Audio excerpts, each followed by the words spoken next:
Would you rather follow the rules or prove that they were wrong all along? In the mid 20th century, physics was a man's world. And not just any men. Einstein was a legend. Feynman was a celebrity. Oppenheimer was building bombs. And then there was Chien Shiung Wu, the woman who outproved them all. Born in a small town near Shanghai, she grew up in a time when girls were expected to marry well and stay quiet. Her father had other ideas. He founded a school for girls, including his daughter.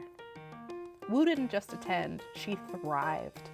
By the time she was a teenager, she was solving math problems her teachers couldn't even begin to explain.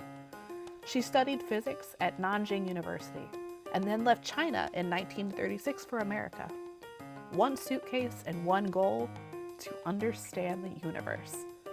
She landed at Berkeley, in a lab so legendary it might as well have been Olympus for physicists.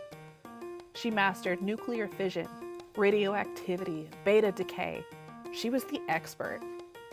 And yet, no faculty position, no title, just assistant. Then came World War II.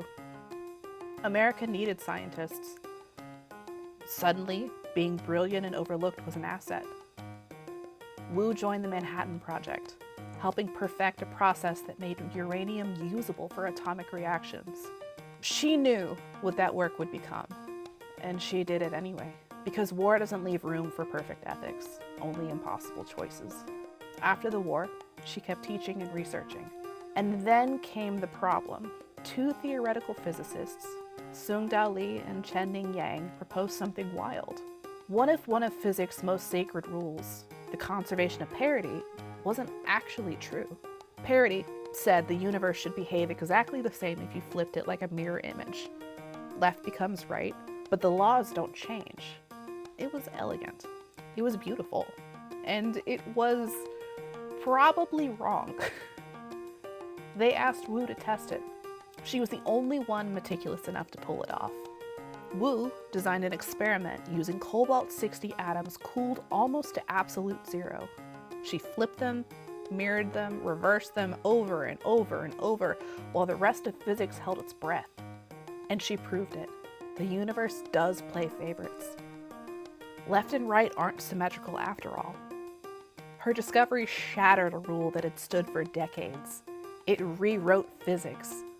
In 1957, Lee and Yang won the Nobel Prize for it, and Wu didn't. When reporters asked how she felt, she didn't yell or cry. She said, "I wonder if the same prize would have been given to me if I were a man." And then she kept working.